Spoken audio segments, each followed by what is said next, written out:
할렐루야. 반갑습니다, 성도 여러분. 추석 명절 잘 보내셨습니까?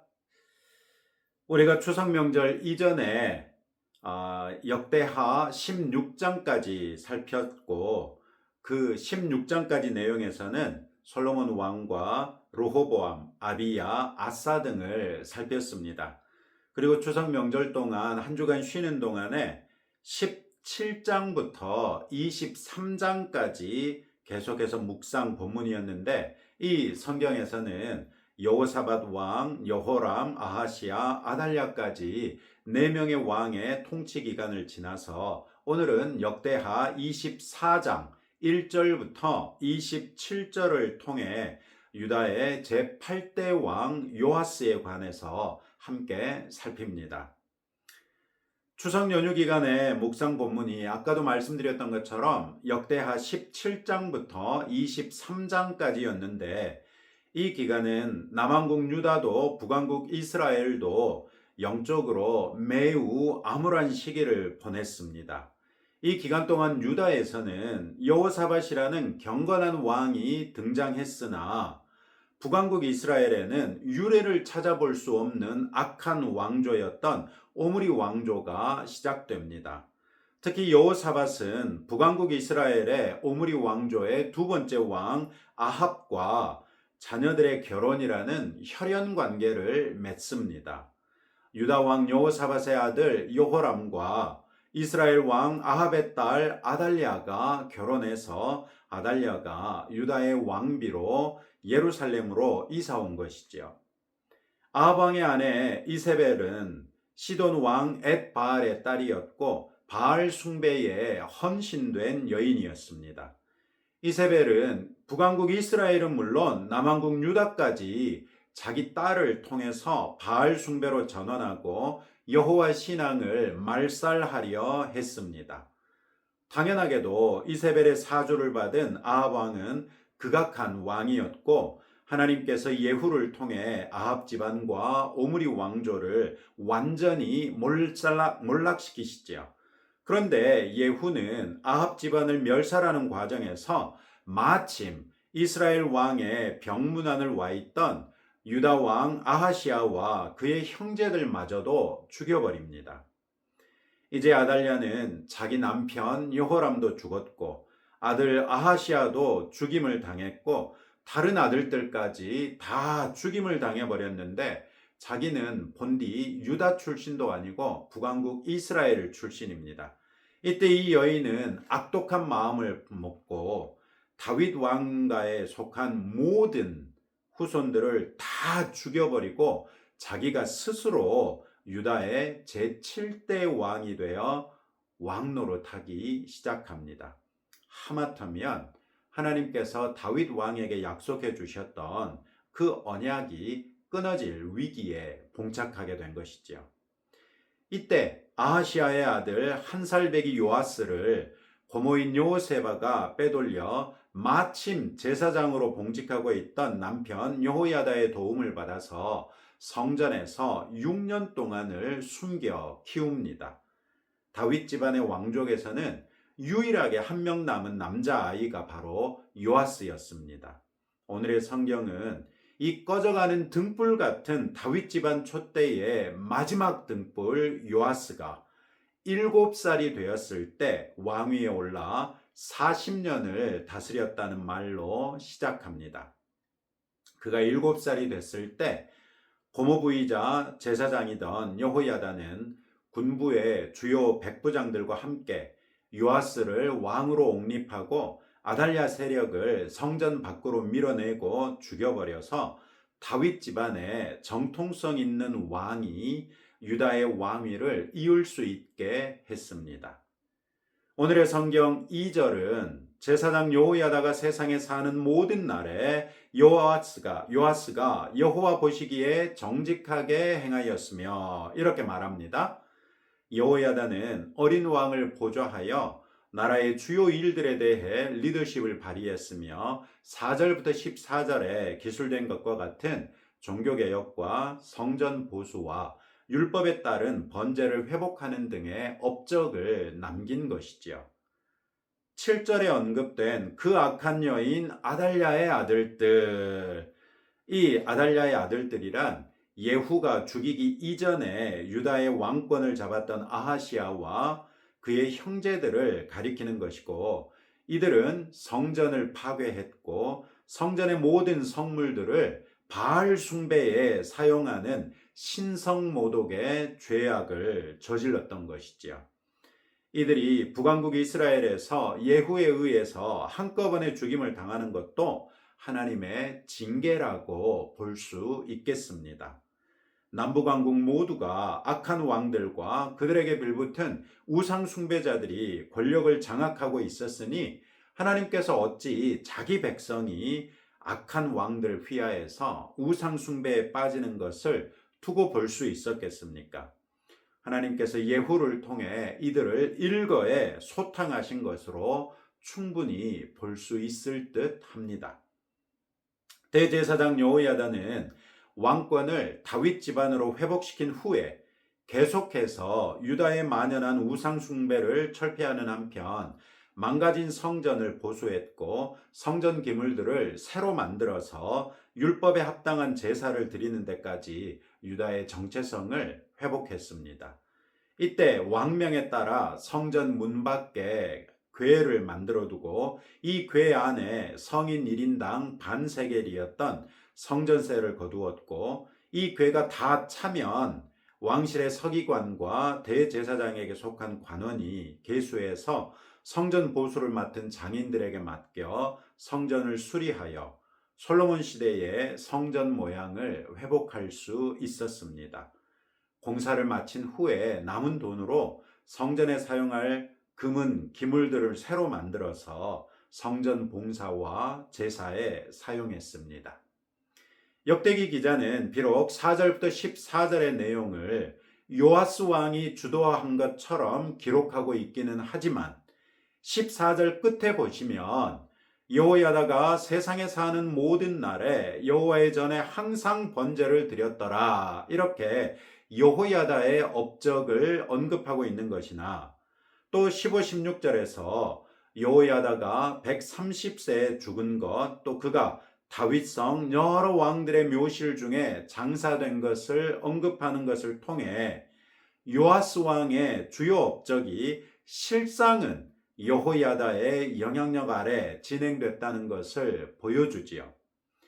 여호야다는 대제사장으로서 레위인이었음에도 불구하고 그가 다윗 왕조를 회복시켰던 일과 성전을 보수했던 것, 또 여호와 신앙을 지켰던 그런 업적이 높이 평가를 받아서 왕실의 묘실에 장사되는 영광을 누립니다. 이에 반해 여호야다가 죽은 후에 급격하게 우상 숭배에 빠진 이 요아스 왕은 암살당했을 뿐만 아니라 다윗성에 장사되기는 했으나 왕실의 묘실에는 안장되지 못하는 불명예로 자기의 인생을 끝내게 됩니다. 오늘의 성경 17, 18절은 요아스가 우상 숭배에 빠지게 된 것을 여호야다가 죽은 후에 유다 방백들이 와서 왕에게 절하매 왕이 그들의 말을 듣고 그의 조상들의 하나님 여호와의 전을 버리고 아세라 목상과 우상을 섬겼으므로, 이렇게 설명합니다. 요아스가 점점 자라면서 왕권에 강력한 영향력을 미치던 여호야다 고모부에 대해서 반감이 점점 더 커졌던 것으로 보이고, 여호야다가 여전히 권력을 잡고 있는 동안에 유다의 방백들 역시 여호야다에게 눌려 있었던 것이 그가 죽으면서 우상 숭배라는 돌파구로 분출됐던 것으로 보입니다. 여호야다와 다른 노선을 타야 여호야다 라인에 대적할 수 있었기 때문에 우상 숭배를 선택했던 것이고, 왕 역시도 여호야다의 그림자를 지우기 위해서 우상 숭배에 함께 빠졌던 것으로 보인다는 것이죠. 이때 하나님께서는 선지자를 보내서 백성에게 돌이킬 것을 촉구하셨지만 왕과 백성이 듣지 않았습니다. 급기야 하나님께서는 여호야다의 아들 스가랴를 감동하셔서 백성 앞에서 너희가 어찌하여 여호와의 명령을 거역하여 스스로 형통하지 못하게 하느냐 하셨나니 너희가 여호와를 버렸으므로 여호와께서도 너희를 버렸느니라. 이렇게 20절의 말씀을 선포하게 하십니다.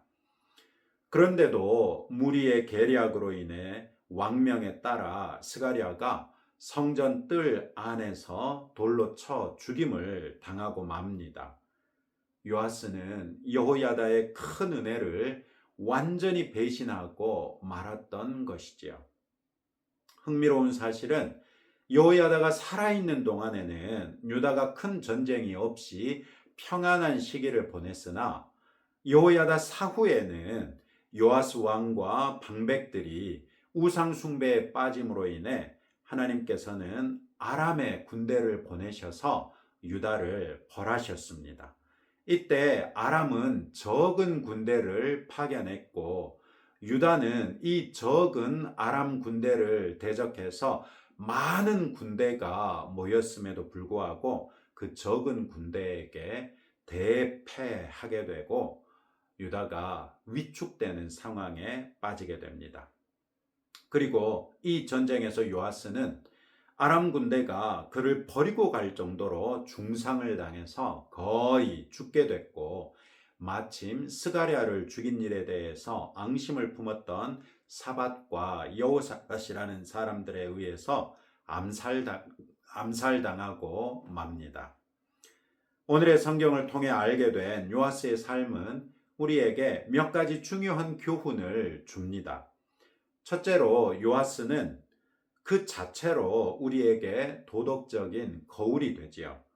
죽을 수밖에 없던 사람을 여호야다가 살리고 왕위에까지 올렸음에도 불구하고 처음에 경건을 잃고 우상 숭배에 빠졌을 뿐 아니라 은인의 아들마저 죽이는 냉혹한 모습을 보여주었습니다. 요아스의 이런 모습은 우리에게 깊은 경종을 울리지요. 우리 또한 하나님뿐만 아니라 사람에게서 받은 은혜와 호의에 대해서도 마땅히 감사하고 그것을 늘 기억하며 갚으려고 노력하는 겸손한 모습을 보여야만 할 것입니다. 둘째로 좋은 시작이 좋은 끝을 보장하지 않는다는 것이죠. 이런 패턴의 대표적인 인물이 솔로몬이었습니다. 그는 겸손으로 시작해서 하나님께로부터 큰 복을 보장받았지만 오히려 나중에는 교만에 빠져 우상 숭배자가 되고 말았지요. 요아스의 경우 통치 초기로부터 경건한 제사장 여호야다의 도움이 있었으나 여호야다가 죽은 후에는 자신들의 정치적인 세력 확장을 도모하던 방백들에게 휘둘려 우상 숭배자가 되고 말았습니다. 결국 우리 스스로 흔들리지 않는 분별의 기준을 가져야 한다는 것입니다. 하나님의 말씀을 분명한 기준 삼아서 매사에 하나님 앞에 정직하게 행함으로 시작뿐만 아니라 끝도 주 안에서 복된 삶이 될 수 있기를 주님의 이름으로 축복합니다. 세 번째로는 신앙의 개인적인 책임의 중요성이지요. 오늘의 성경이 보여주듯이 역대기가 요아스의 업적으로 언급했던 것들마저 실상은 여호야다의 업적이었습니다. 이런 사실은 요아스가 하나님을 자기 신으로 섬겼는지에 대한 의구심마저 갖게 합니다. 요아스가 인격적으로 하나님을 만났다면 그리고 하나님을 섬기는 사람이었다면 그렇게 쉽게 우상 숭배에 빠질 수 있었겠는가 이런 생각이 듭니다. 이런 생각은 자녀 세대의 믿음에 대한 경각심을 주는 한편 우리 스스로의 믿음에 대해서도 책임 있는 태도를 견지할 것을 요구하지요. 부모의 신앙이라든지 내 멘토의 신앙이라든지 내가 존경하거나 내가 함께 자주 어울리는 사람들의 좋은 신앙이 나의 신앙을 대변하는 것이 아니라는 것입니다.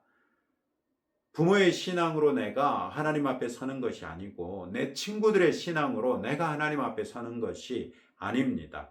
내 신앙으로 하나님 앞에 서게 된다는 것을 기억합시다.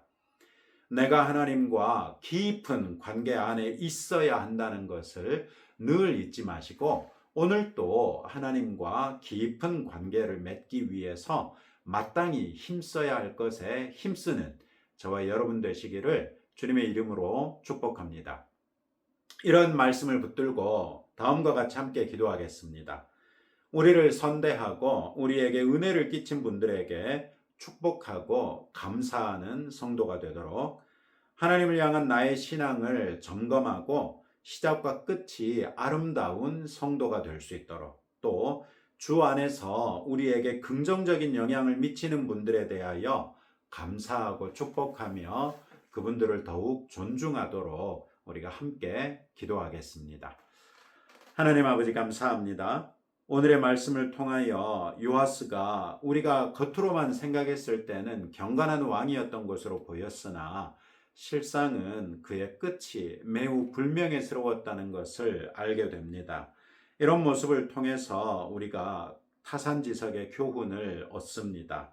우리를 선대하고 우리에게 은혜를 끼친 분들에게 우리가 늘 축복하며 감사하고 또 그분들의 은혜를 늘 기억하는 겸손한 심령을 갖출 수 있도록 우리를 붙들어 주시고 또한 하나님을 향한 나의 신앙을 점검하게 하사 시작과 끝이 아름다운 성도가 될 수 있도록 우리를 붙들어 주옵소서. 주님 또한 주 안에서 우리에게 긍정적인 영향을 미치는 분들을 하나님께서 우리 주변에 두신 줄로 믿습니다. 우리가 그분들을 더욱 존중하고 그분들과 더 아름다운 교제를 확장할 뿐만 아니라 그분들의 영향력 안에서 더욱더 경건한 성도로 세워져 갈 수 있도록 은혜 위에 은혜를 더하여 주옵소서. 예수님 이름으로 기도합니다. 아멘. 네, 오늘 또 한 주간이 시작되는 월요일 아침인데 이번 한 주간 여러분의 일상을 생각해 보시면서 하나님의 은혜를 구하며 기도하며 나아가시기 바랍니다.